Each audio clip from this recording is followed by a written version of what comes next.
there is absolutely no way that we're going to get through this making any sense other than just irrational fear and hatred. So screw this, I'm converting. Save us, almighty Ra! It's episode 158 of Mike White's podcast. I'm Jack, joined by Casey. Now that. How's things, mate? They've been better. I thought there was... Yeah, you know what? I agree with Mark.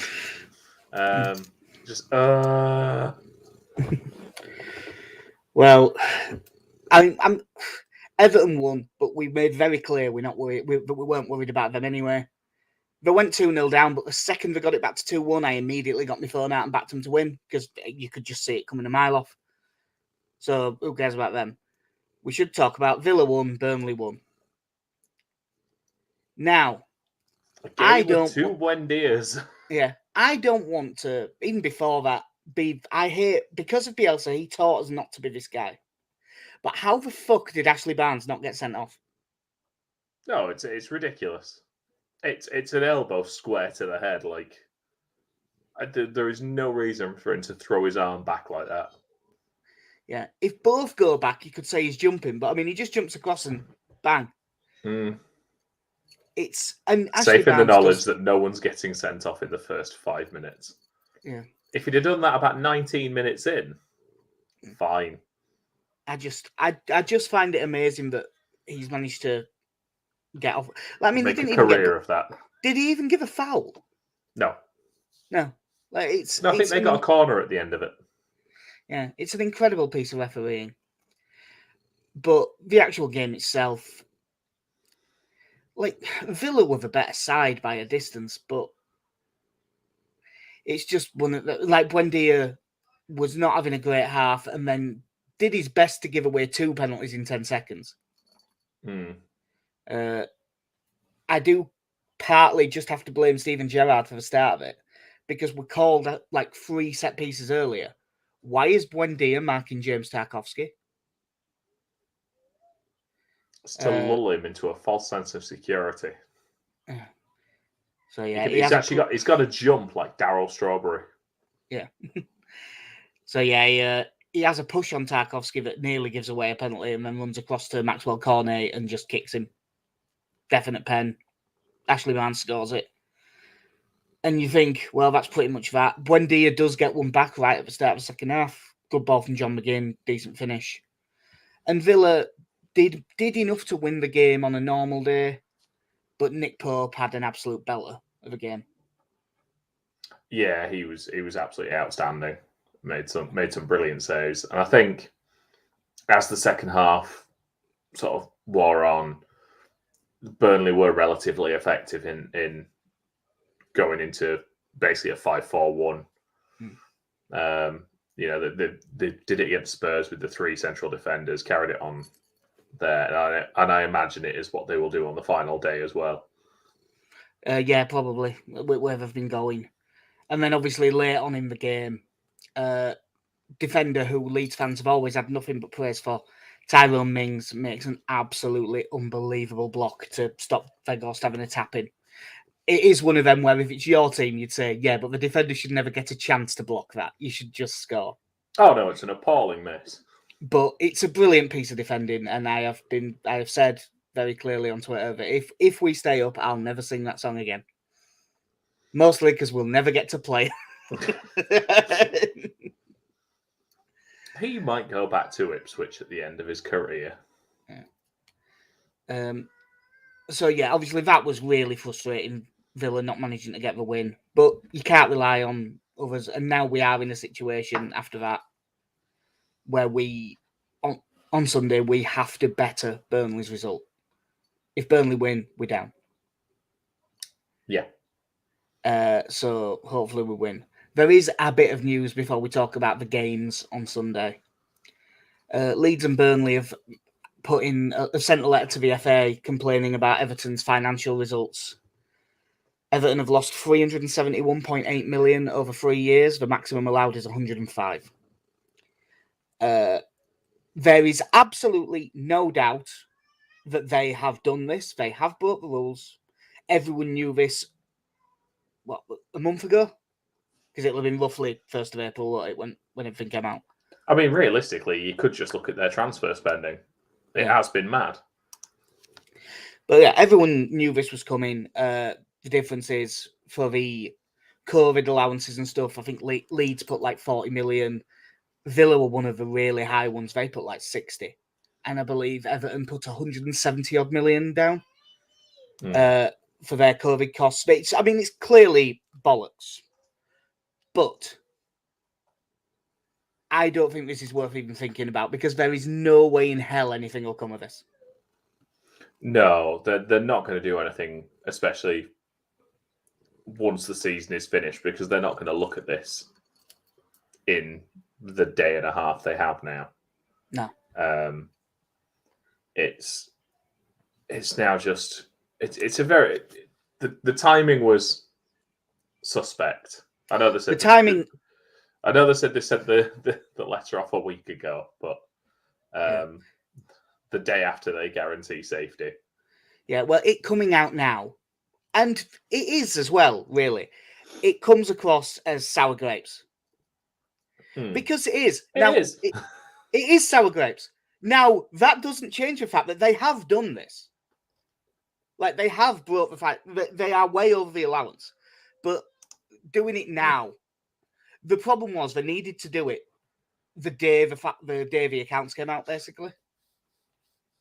If you did it as soon as it came out and said, well, that's against the rules. But this just looks like we've only complained because we're going to go down. And the reason is because we've only complained because we were going to go down. Like,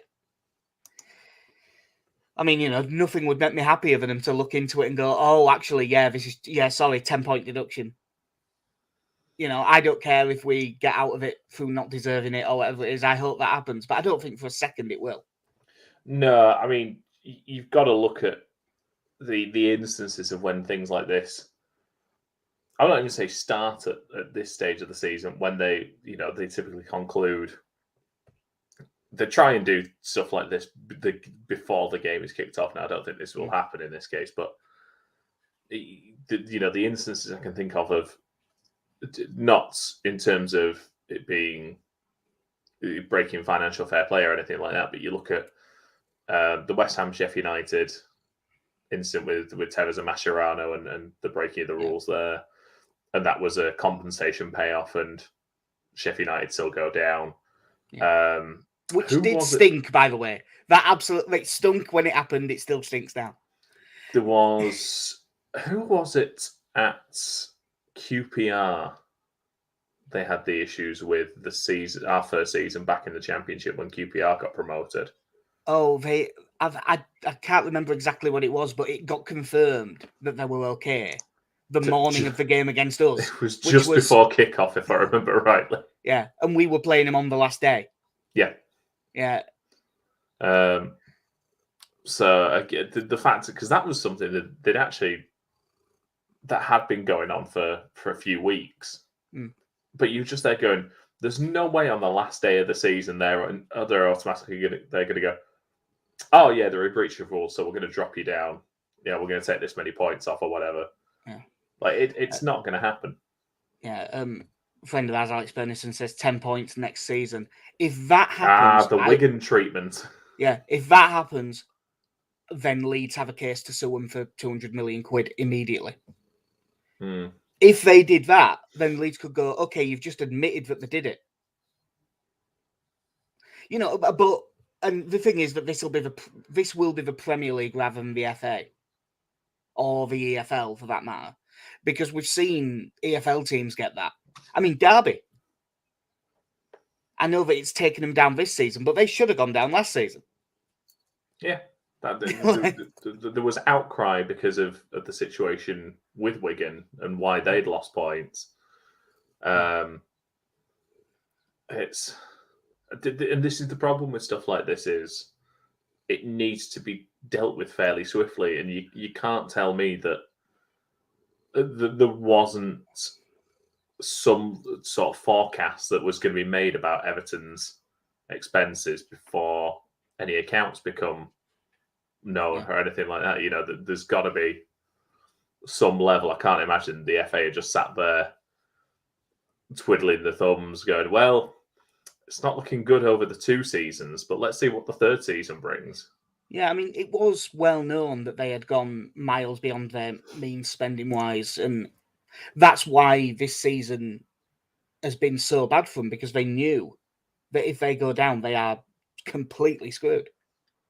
Yeah.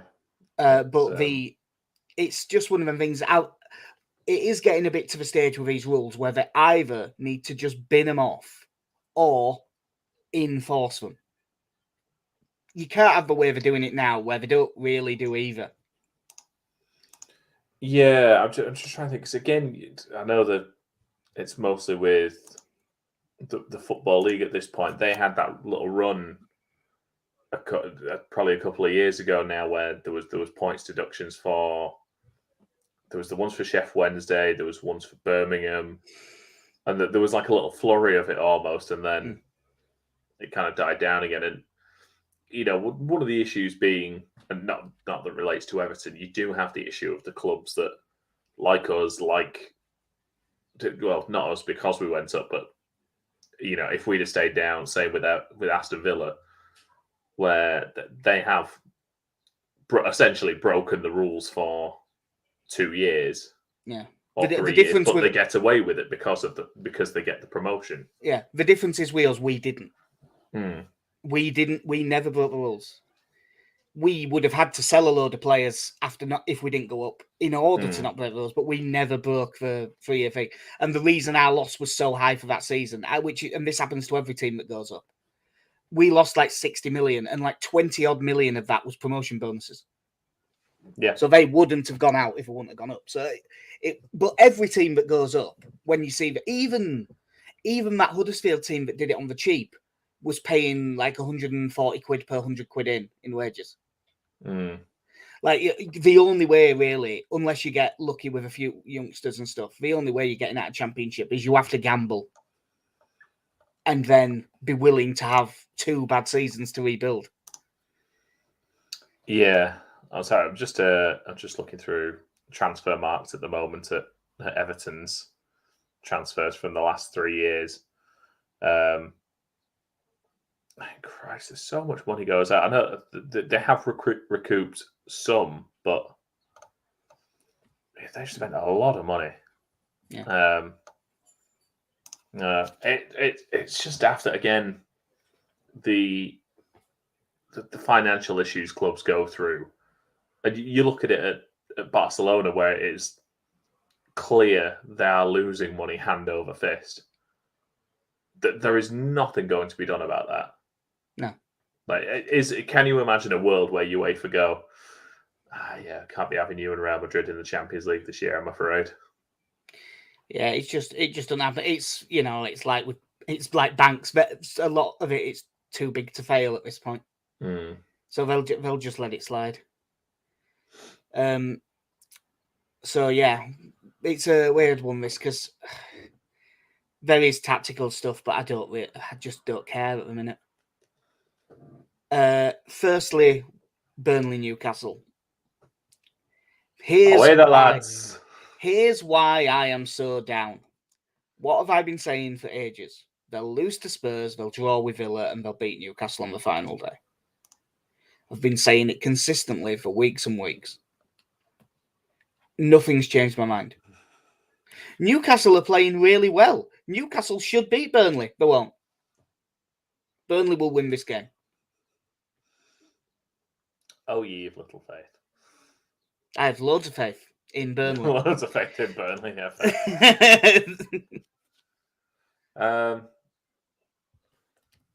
You know what? Like I said, I've entirely regressed back to denial. Newcastle will win this comfortably. And Jack Harrison will play like he did last season and score a hat-trick. Not for Newcastle. Yeah. So you think Newcastle will do us the favour that we need? Yes. God, I hope you're right, but I just don't see it. Which makes this moot. But but we're going to Brentford, where luckily we have a really good record. I think we last won there in 1961. I think that's what stats said. Yep. They played a back three for quite a lot of this season, but they've gone to a 4-3-3 now, which has sort of unlocked Christian Eriksen and made him look. Is that how that works? They moved to a 4-3-3 and they were unlocked the ability to sign Christian Eriksen. The ability to Christian Eriksen, who is obviously a brilliant player. They play some nice stuff. They seem to be very quick to counter when they get the opportunity. It'll probably be Raya in goal. That Christopher Ayer's been playing right back, which is a bit weird because he's 6'6". Yeah. But he's good on the ball, so fair enough. Janssen and that Sorensen's been playing. I have only watched that Sorensen play like 290 minutes, and both of them he wasn't very good. So he's the one that I'd be targeting if he's playing. But Ethan Pinnock Put Rodrigo on him, yeah. I don't know if Ethan Pinnock's completely injured or out like that. I haven't checked. Rico Henry left back, Jensen, Norgard and Eriksen at middle, and Buemo on the right, Wissa on the left, even Tony up front. As a Pinnock could play centre back, there's that Vitaly Janelt can play at midfield. He looks quite good. And even though he ain't getting in the team much lately, I wonder if they'll throw in Sergio Canos just because he always plays well against us. Yeah. What do you think of Brentford as a side? They've done better than I thought they would this year. You know, I think one of the things they have done is that they've built a very solid defence and worked off that. And the fact that they signed Christian Eriksen and he has been totally fine through this, and I fully understand why there were loads of clubs that thought it's not worth the risk. But he has been a fantastic signing for them, has given them another dimension going forward. And they do have someone who can score goals in Ivan Toney. And that, from what I've seen of him, I really like that Wissa. Yeah. From what I think if they don't sign Eriksen, they are probably 6 points worse off than they are now. You know, yeah. so probably put them about 14th, 15th. Yeah. They'd still have been fine, just less good. But no, that they have built a very solid team. You know, there's outside of Eriksen, you know, I think plenty of people, like with any newly promoted team, would have had their doubts about whether Ivan Toney can score goals at this level. But he has got the pace to get, you know, to trouble defenders, and especially now with Eriksen there, he has been getting regular good service up front.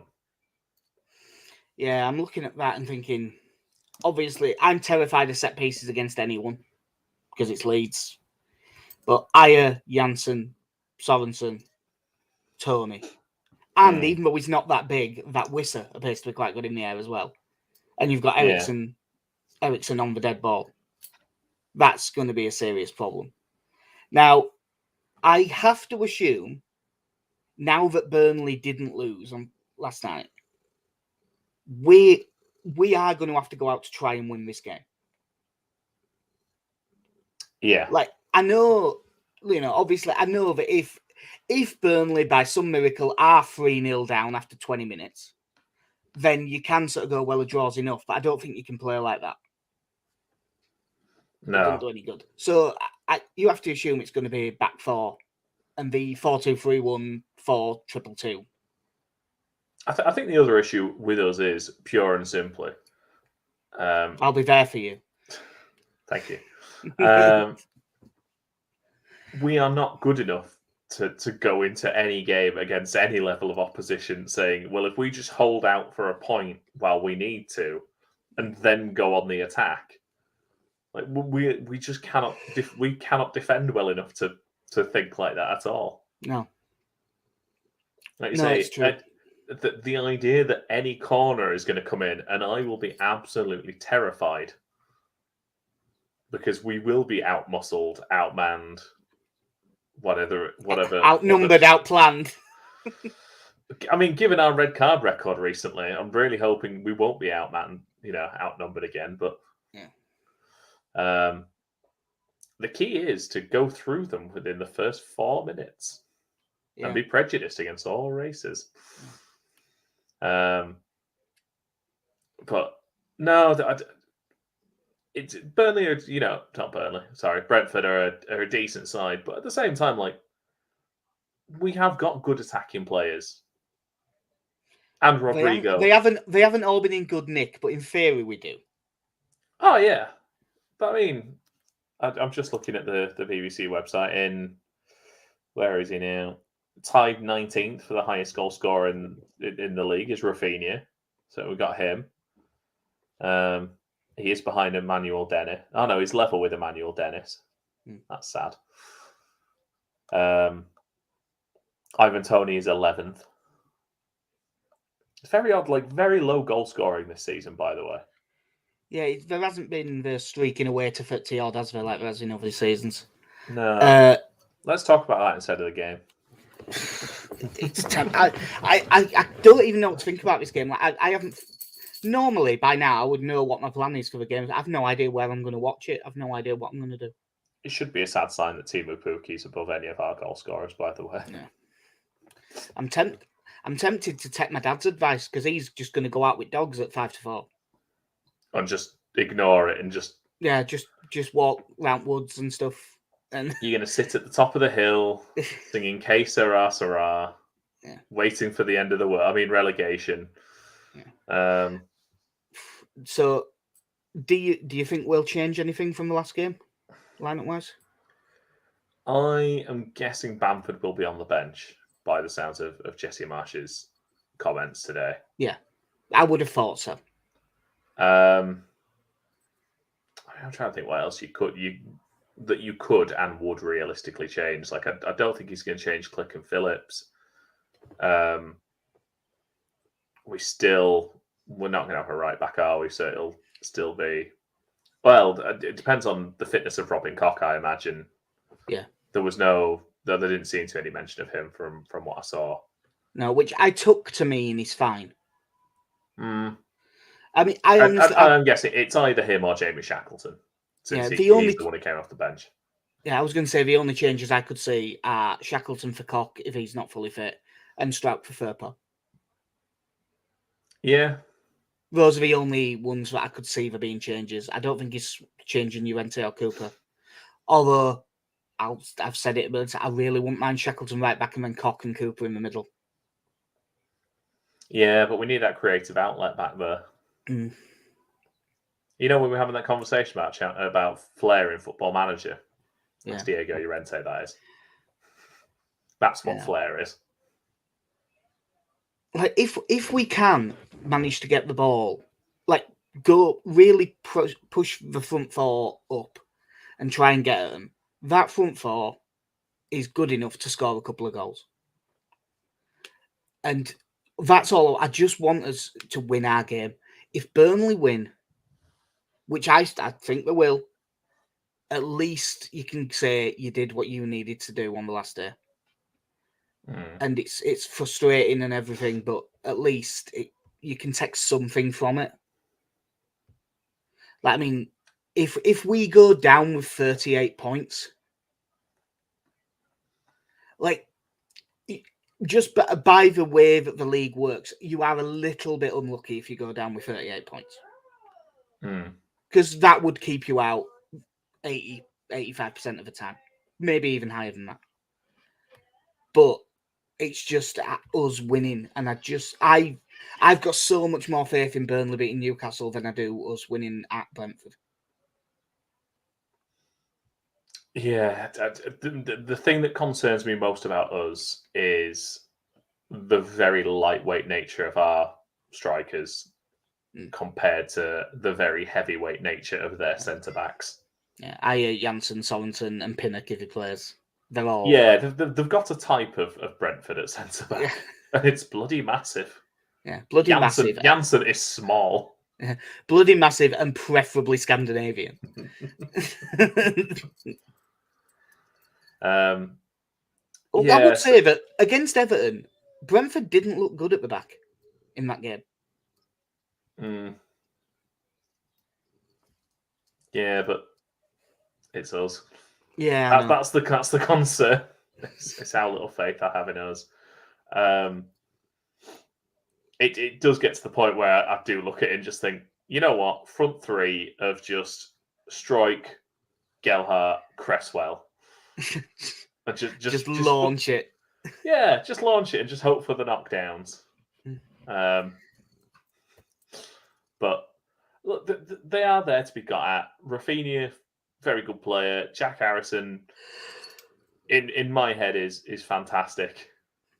It depends he's one of them where it depends what version of him shows up. It's a tight pitch as well. To be honest, though, with how we are at the moment, we could be playing at Wembley. I'm just looking at, it's a big pitch, though. We're going to struggle here. Yeah. We're playing at Kenilworth Road. Oh, tight pitch. We're going to struggle here. Yeah. Ellen Road. Oh, medium-sized pitch. Yeah. No, you know what? Fuck it. Optimism for the sake of optimism. We win 2-1. Burnley pegged back by a 94th minute. Let's go with Mo. Sorry, Almiron. I mean, obviously, the narrative one is Chris Wood gets back from injury and scores. And you know what? That would make up for the way he left. Yeah. I'd be okay with that. Yeah. I say I am he of little faith. I think Burnley are going to win, so I don't think it's going to matter. I think we'll get a 1-1 draw, but I think Burnley will win. Leeds are now 1-3 to get relegated. That's without shopping around. There might be 4-11 somewhere, but we'll unpack all of the what should we do in the summer and stuff after when we do one next week and just sound thoroughly depressed about everything. I think we probably need to have a podcast where we focus squarely on the games this weekend and then probably give it a week. And then the post-mortem can begin. Yeah. You're done at work at a decent time on Monday, aren't you? Yep. We should probably do one Monday before pub quiz. Yeah. Yeah. So, what's your official prediction for the Leeds game? Did you say 2-1? Yep. So 2-1 win. KC classic there. Yeah, 2-1. I've got a 1-1 draw. You know it's bad because you're not even predicting defeats now. No, because weirdly, you can tell you've given up. No, weirdly, I don't think we're going to lose this game. The reason I was so desperate for Villa to win last night was because I've been so convinced for weeks that Burnley are going to win on the last day. I wanted us to be a point in front going in. So then it was in our hands. Now it isn't in our hands. I've just resigned myself to it. And there's nothing I'd love more than to be wrong. I'll tell you what you're really not going to like, Jack, is the fact that when we go down and Burnley have lost as well. Yeah, it's very possible. It's very possible. It's entirely likely. I would be furious if that happened. If they get beat and we lose, even though, Brentford are favourites, you'd expect us to lose, I'd be fuming if that happens. So yeah, that will do. We knew this was going to be a short one because we've basically split the podcast in two this week, haven't we? Yep. So yeah, that will. Please. It's times like this that I wish I wasn't an atheist. I'd love to be able to fucking pray for it or something like that. And yeah, that is a trivial thing to pray over. But if I was a religious man, I would. Yeah, my mum said this, that I should start praying for that, and I just said, well, I think God would find it insincere that after all these years, I started praying now. And for this, I smoked Leeds even more with a further footage of Patrick Bamford. Yeah, that is, if the narrative is going to win, Chris Wood late goal for Newcastle, Patrick Bamford late goal for Leeds. Patrick Bamford with his third of the season. Scored against Brentford off the bench. Mm-hmm. Has he scored another? I can't remember one. I'm having a look. Where's his statistics? Career statistics, Leeds. No, 2 goals this season in 9 appearances. That's not a bad record. So what is the other one? Other than the Brentford one. Did he score? Let's have a look. He scored his first goal. He scored away. He scored away at Burnley. Yeah. We went to that game. Yeah. It wasn't great. No. So yeah, just hope. That's all we've got to do now is just hope. We don't need a miracle, but we need a fair slice of luck now. Yep. And I just hope we get it, because there's been a lot of people on Twitter saying similar things to this. It's true. There are a lot of things that I hate about the Premier League, but God, I don't want to go back down to the Championship. It's that horrible feeling of you want to be in there competing with the best, but I hate this horrible murky league that's cartel that's been created and yeah. the scumbag Super League 6 and all that shit. And I want to just be there so we can at least try and beat them. Yeah, and it is also that thing of we got promoted and then finished 9th and we couldn't go and see it, and then when we can go see it, we get relegated. Yeah. Which does lend credence to that theory that everyone's had for years, that Leeds players are scared of playing in front of Leeds fans. Any fans, to be honest. Yeah. So, yeah. Shit, there's a boy over there. Oh, God. That will do us for episode 158 at Mike White's podcast. I mean, we will be back, but maybe we'll be back supporting the Championship club, and we'll just be more and more sad about things. And actually have to start doing research again. You don't have to research Premier League teams because you know about them. Yeah, you watch Match of the Day, you hear about them and things, don't you? Yeah. No one's watching Quest. Yeah, like I believe that. I think that they've lost the rights as well, haven't they now? Oh, God. You know, I don't want to have to look up who plays up front for Rotherham again. I think it's still the same players. Was it Michael Smith, that big guy? Can't remember. Anyway, yeah, that'll do us. So I've been Jack. See you. I've been Casey. See you on the other side.